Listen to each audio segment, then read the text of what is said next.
Here we are, September 4th. And we're ready for our first topic. We have a new question.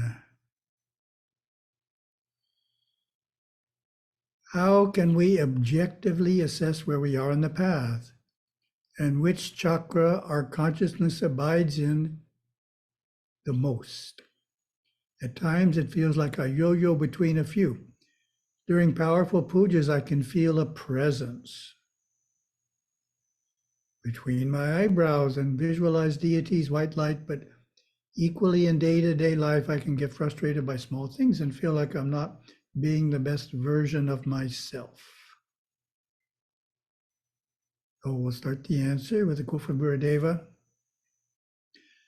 The physical body has a connection to each of the 7 higher chakras through the plexus of nerves along the spinal cord and in the cranium. As the Kundalini force of awareness travels along the spine, it enters each of these chakras, energizing them and awakening in turn each function. In any one lifetime, man may be predominantly aware in 2 or 3 centers, thus setting the pattern for the way he thinks and lives. So notice, Gurudev didn't say one chakra. Centers means chakras. So you're in 2 or 3. You're moving between 2 or 3 in your normal daily life. So as the question points out, there is a broad range of chakras an individual can experience from low to high. I would say it is the normal daily range that defines where an individual is on the path.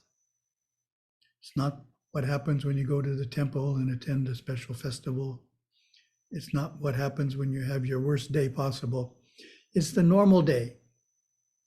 Does he go below the Muladhara into fear, anger, and jealousy regularly, rarely, or never? In the morning vigil, does he usually experience the Anahata chakra, the 4th dimensional Shum concepts? Rarely or never. So that defines where we are in consciousness, where we normally are. As Gurudev says, we're in 2 or 3 chakras. Gurudev mentioned Kundalini, and we will develop that idea further. For those who are fortunate enough to be practicing yoga under the direction of a living guru, Lord Murugan plays a unique role. Gurudev explains, to attain even the permission to perform yoga, one must have the grace of Lord Ganesha and the grace of Lord Murugan. Lord Murugan is the god of the Kundalini. Of the advanced yoga practices, unfoldment all happens within the Kundalini and the chakras within our subtle bodies. Once a profound relationship is developed with Lord Murugan, then with the Guru's permission and guidance, true yoga may commence. Otherwise, no matter how long one sits in meditation, no matter how hard one tries, it is just sitting, it is just trying. There is no fire there, no Shakti, no power, no change. It is the gods who control the fire, meaning the Kundalini, and at this stage help the devotee immensely, bringing him closer and closer to the supreme god, Shiva. So to summarize that, we need to distinguish between the temporary awakening of the Kundalini versus a permanent awakening, for example, in reaching the Ajna chakra. As an example of a temporary upliftment of the Kundalini, this could take place during a Murugan festival, such as Skanda Shashti. Some individuals react outwardly to the Kundalini rising by shaking or a fever, meaning it's gone into the outer nervous system. They haven't held it in the central nervous system. While others have no outer reaction at all. In any case, it is temporary and the Kundalini will go back to its natural resting place later that day or the next. So that doesn't count as to your normal state of consciousness. We have extraordinarily high and sometimes extraordinarily low states, but it's our daily state, our normal state, that defines where we are on the path. Next question. Should your sadhana be tailored to where you are spiritually, i.e. the daily practices of someone who resides in the Manipura chakra is different than another who resides in the Muladhara? Yes. That is the idea of Charya, Kriya, Yoga, and Jnana. The time devoted to each would naturally change, i.e. Muladhara chakra would have the most Charya, Anahata the most Yoga. So it naturally changes. An emphasis on Charya means the main practice is attending temple puja and helping with the temple chores. So we're attending puja. That's the basic form of worship. We're attending somebody else's puja. And we're helping with the physical chores. Emphasis on Kriya means doing a daily puja in the home shrine and lessening attendance at the temple. We still go to the temple, but it's not necessary to go as much as before when that was our only puja. Yoga means adding meditation, keeping a daily puja in the home shrine and keeping the lessening of attendance at the temple.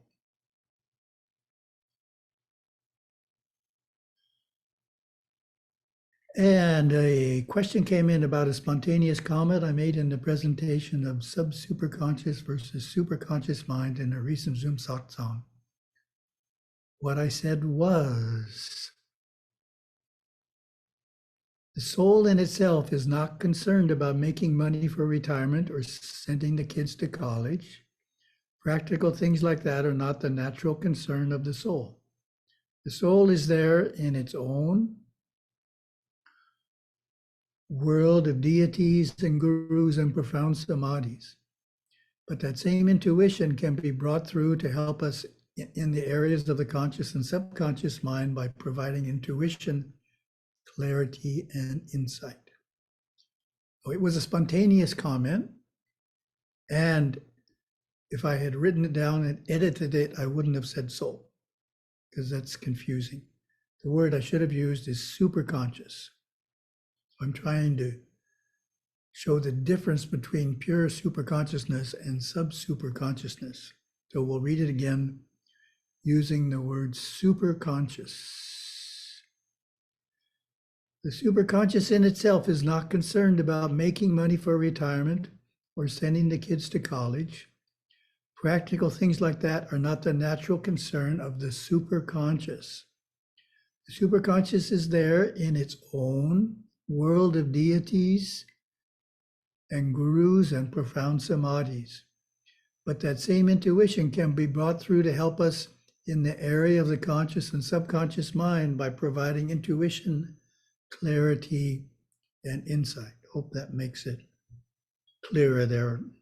Difference between superconscious mind and the sub-superconscious mind.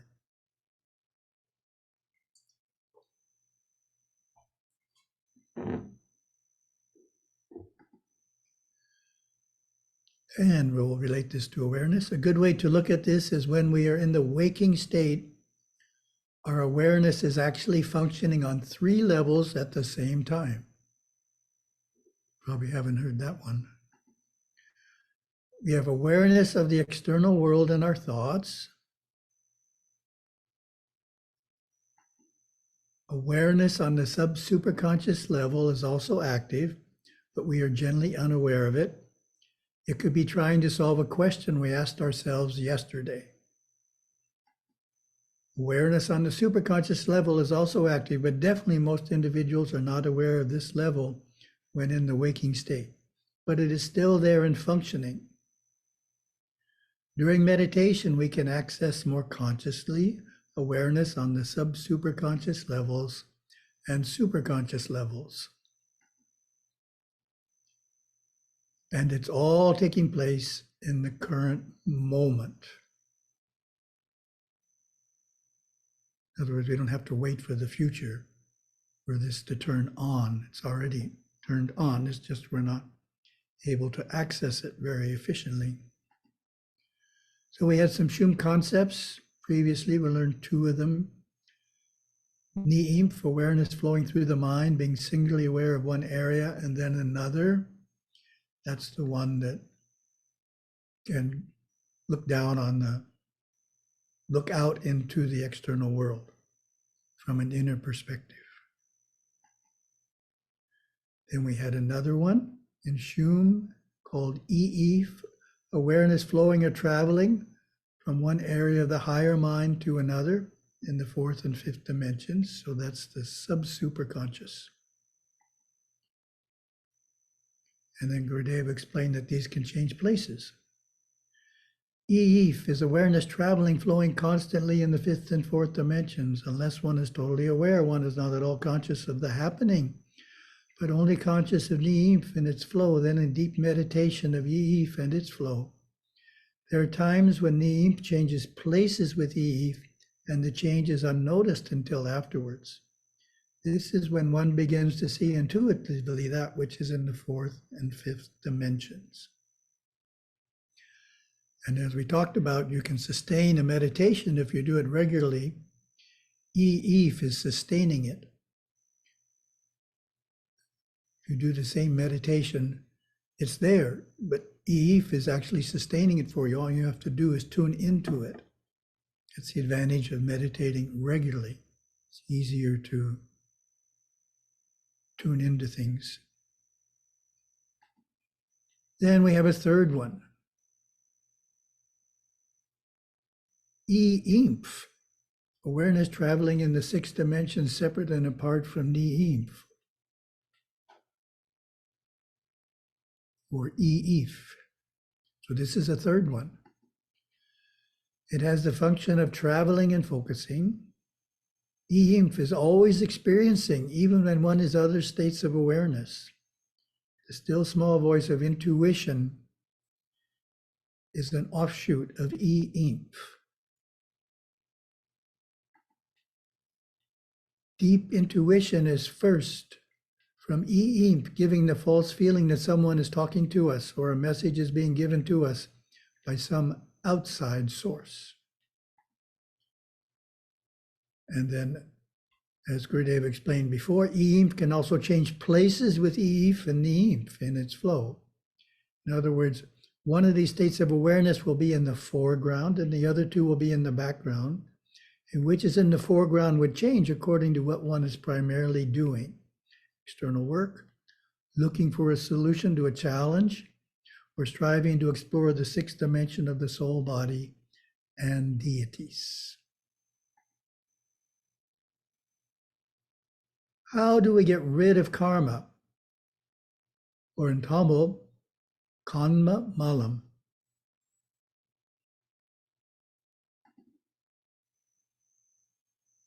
How would you answer this question?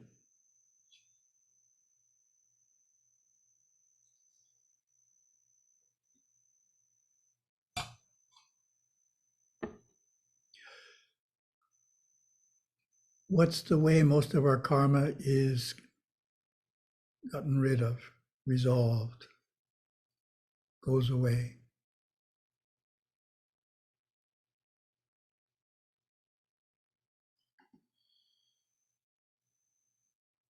Okay. So we have a Tamil lexicon, kanmam, si karumam.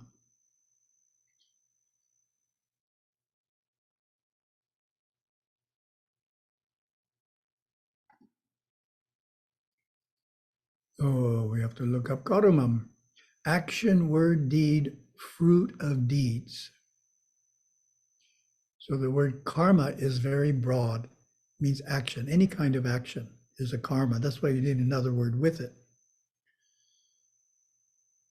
In talking about karma in this context, we say the law of karma.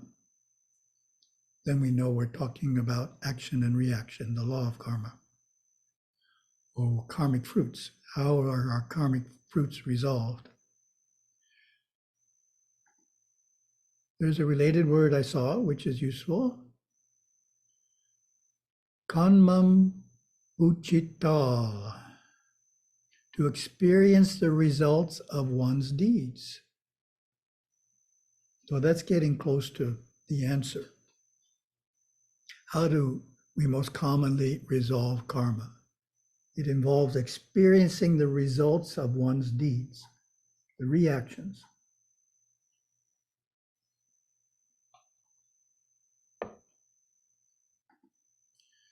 Yoga Swami gives us an important insight in two of his statements in Words of Our Master. Every action has a reaction. What is done with the eye reacts in the eye, and what is done with the leg reacts in the leg. And the second one, there is always a reaction to every action. You must meet situations simply as they arise. So we're getting close here. We can see that karma comes to us as a reaction, as a fruit. And can't avoid it. It's going to happen. And how we meet the karma is very important. So I'm trying to capsulize that. Karma is resolved by meeting the result, the reaction, with wisdom, not emotional reaction. So if whatever happens to us, we react emotionally, we're not resolving karma. We may actually create more karma. We need to respond with wisdom to whatever happens to us. We have a nice write-up on this in the pamphlet 10 Principles for Effective Karma Management. We'll see who can remember. What are the first 3 principles of karma management? Can anyone remember those? The very basic ones. Talking about how we handle this reaction that came back and we're experiencing something. How should we respond to it? Which can be stated in the negative. How should we not respond to it?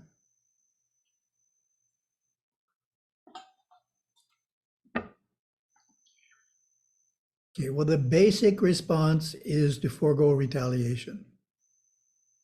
Someone steals money from you, you can't just go steal money from them and say, that's justice. That is creating a new karma. There's no need for us to be the instrument to return a karmic reaction to someone. For an example, an individual is really nasty to us, so we feel the need to retaliate and be nasty to him. If we follow that tact, we create a new karma for ourselves to face. Better to let someone else be the instrument to return that karma. Then we do not generate a new negative karma to face in the future. So in the US, we have the cowboy plot. Someone shoots and kills your brother during a robbery, and the rest of the film is devoted to your chasing down the outlaw and shooting him in revenge. What then happens in the next life, the sequel? There is definitely a karma to be faced for killing and revenge. Perhaps another robbery will take place and you will be killed. Better to let the sheriff take care of the outlaw. The sheriff has taken an oath to uphold the law and therefore creates no negative karma if in capturing the outlaw he has no choice but to kill him. So the sheriff would create karma if he doesn't have to kill somebody, and he does anyway. So then we have Gurudeva's comments on this idea of the principle of foregoing retaliation. Retaliation is a terrible negative force. When we retaliate against others, we build up a bank account of negative karma that will come back on us full force when we least expect it. Sounds bad. Thirukkural has a lot of wisdom on karma. This is about foregoing retaliation in the spell. The verse reads, Forget anger toward all who have offended you, for it gives rise to teeming troubles, which means negative karma. So we definitely don't want to retaliate. We have to, it's a restraint. It's a yama, restraint. We're restraining the instinctive nature's strong tendency to retaliate. But that's not enough. There's two more principles. The second principle of karma management is accept responsibility. Our karma manifests through other people, and thus it is easy to see the other person as totally responsible for what happens to us. For example, you are attacked by a mugger who strikes you and steals your valuables. You are quite upset with the malicious thief. However, the mystical perspective is to see yourself as responsible for whatever happens to you. You are, through your actions in the past, the creator of all that you experience in the present. You caused your loss. The thief is just the instrument for returning your karma to you. In other words, if it wasn't that person, it would have to be somebody else. It's a reaction to an action you did in the past that hasn't come back to you yet. And all actions have reactions that come back to you eventually. The way I like to look at it is we're a big magnet, and we attract to us all the experiences that happen to us. So there's only one person to praise or blame, and that's probably coming up in the next slide. Of course, it is easy to apply this principle when the effect is an enjoyable one. We know intuitively when we get things that we deserve them. We know intuitively when we get good things that we deserve them, and not so easy to apply it when it is not enjoyable. But in both cases, we are equally responsible. In the end, you have no one to praise but yourself when your life is filled with successes, and no one to blame but yourself when your life is filled with difficulties.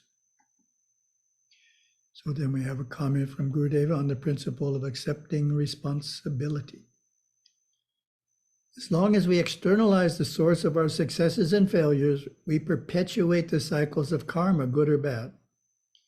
There was no one out there making it all happen. Our actions, thoughts, and attitudes make it all happen. We must accept and bear our karma cheerfully. Tirukara has a verse that describes the tendency of men to accept responsibility for the good that comes to them, but not the misfortune they experience. It reads, "Why should those who rejoice when destiny brings them good moan when that same destiny decrees misfortune?" Because it's human nature. Third principle of karma management is to forgive the offender. Now we're getting much deeper. We managed to harness retaliation. We have begrudgingly accepted that I created this, I attracted it to me because of an action in the past. But we're still not very happy with the person who delivered it. So that's why the third principle of karma management is to forgive the offender. Take as an example a teenage boy on the way home from school. One day a gang teases him for being different in some way and beats him up. Common response is for the teenager to feel angry at the boys who attacked him and harbor ill feelings toward them for years. This is problematic as it helps keep the lower emotions of anger constantly present in the boy's subconscious mind. So I've chosen to express Gurudeva's insight to the wisdom of forgiving the offender by sharing a story Gurudeva would occasionally tell. Shivanandaji, Swami Shivanandaji, being attacked by a man who hit him forcefully in the head with an axe. Fortunately, didn't really hurt him. During evening satsang in his Rishikesh ashram, Swamiji's outraged followers soon subdued the man. The next day, Swami Shivananda met with his attacker and gave him a train ticket home, several spiritual books, and some money. Swami said, "Thank you so much for being the instrument to bring this karma back to me. Now I am free of it."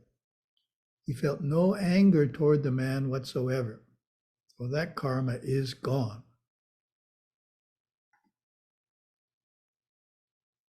There's a particularly high-minded verse in the Tirukural on forgiveness. This one is the ideal, challenging ideal. If you return kindness for injuries received and forget both, those who harmed you will be punished by their own shame. Whoa. So you're actually doing something. Before, when we started, we're restraining ourselves from doing the wrong thing. Yama, now niyama, we're doing something to help someone.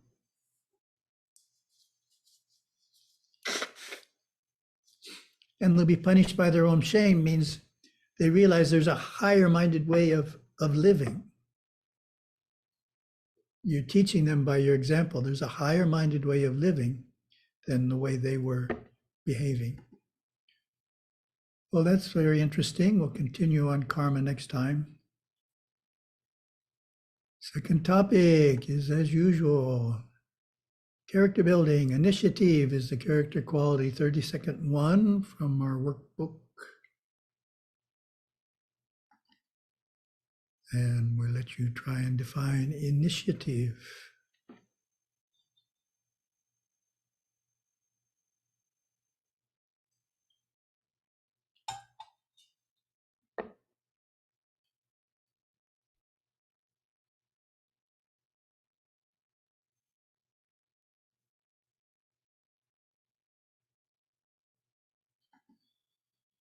Workbook gives this definition. Initiative is the ability to think and act without being urged or instructed. I cultivate initiative by looking for and responding to needs without being asked. The opposite is passivity. Gurudeva's quote, try to have a good positive plan, incorporating meditation daily as a lifestyle within that goal. Through this positive initiative and daily effort in meditation, awareness is centered within.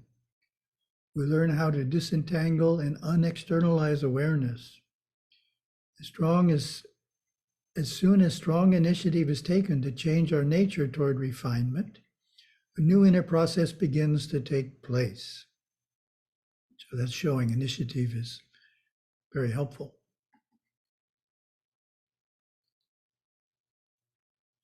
Second quote, children are mentally carried along by television stories through positive and negative states of mind. They can become uncreative, passive, inactive, never learning to use their own minds. So that applies perhaps even more to social media. It can dampen the interest in taking initiative.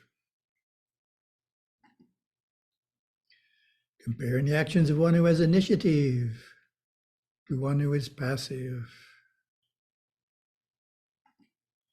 First situation, on a school camping trip, you observe no one is making the fire and initiative. Set out to find wood to start the evening's campfire. Passivity. Figure someone more motivated than you will do the needful. Second situation, perceiving that a procedure could be improved, you initiative. Tactfully develop an acceptable change and suggest it to the team leader. Passivity, say nothing, figuring that if your help is needed, someone will come and ask for it. Third situation, when a door in your house doesn't close properly, you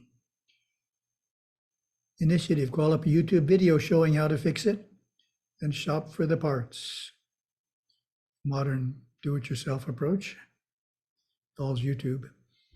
Passivity, use the other door, which is not that far away.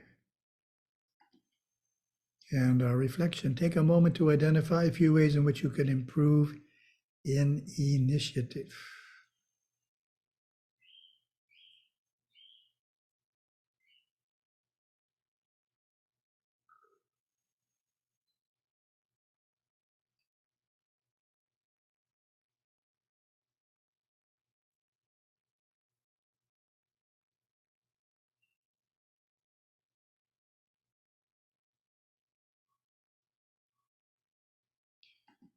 And the last slide.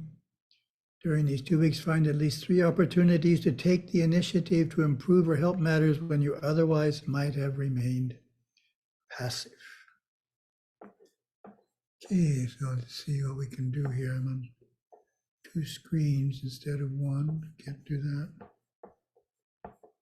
Here we go. Okay, so we have stopped sharing. Very good.